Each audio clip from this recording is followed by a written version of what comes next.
Moïse seul s'avança vers l'Égypte, un pas à la fois. C'est assez pour chaque jour. Lorsqu'il se tenait devant le Seigneur, Moïse ne prévoyait pas qu'il devait se séparer de sa famille. Averti par Dieu, Aaron vint à la rencontre du voyageur. Ensemble, ils se rendirent auprès des anciens d'Israël, et le peuple crut. Dieu rendait témoignage selon sa promesse à celui qui l'envoyait. Non seulement ils crurent, mais se prosternant, ils adorèrent. Il fait exactement ce que Dieu lui demande, et ne va pas au-delà. Il vient et revient constamment à Dieu pour tout lui soumettre. Lorsque les premiers résultats de sa mission entraînent des réactions opposées à celles qu'il attend, et que le combat de la foi devient trop intense, trop accablant, il s'écrie « Seigneur, pourquoi m'as-tu envoyé ? Depuis que je suis allé vers Pharaon pour parler en ton nom, il fait du mal à ce peuple. Et tu n'as point du tout délivré ton peuple. » Exode 5, 22, 23. Quelle épreuve! Et s'il n'avait pas eu, à l'origine, la rencontre avec Dieu, si Dieu n'avait pas envoyé Moïse de façon si claire, si précise, si Moïse n'avait pas connu au-delà de toute incertitude possible la volonté de Dieu, le cœur aurait bien pu lui manquer dans cette lutte. Mais l'instrument que Dieu a choisi va de foi en foi, car c'est dans l'épreuve que la foi peut croître, se développer, atteindre la maturité.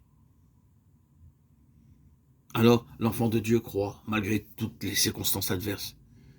Et il s'écrie devant les obstacles, si infranchissables qu'ils paraissent, ce que Dieu a dit sera.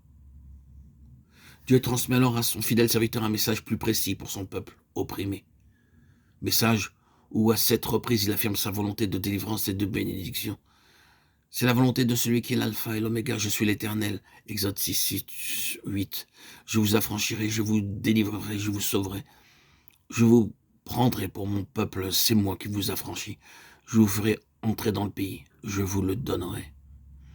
Aux patriarches, Abraham, Isaac, Jacob, Dieu s'était révélé comme El Shaddai, celui qui bénit, le puissant. Maintenant, il se révèle à Israël comme Yahweh, le Dieu juste, ce qui juge le péché, parce qu'il est le juste et le saint. Moïse retourna donc vers le peuple avec la grande charte de la délivrance promise. Toutefois, Israël était dans une si grande angoisse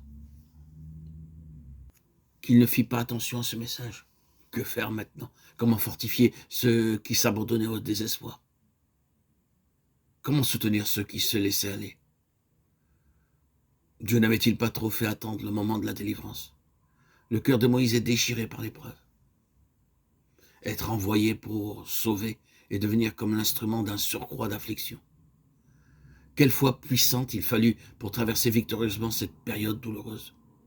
Une foi comme celle du Seigneur.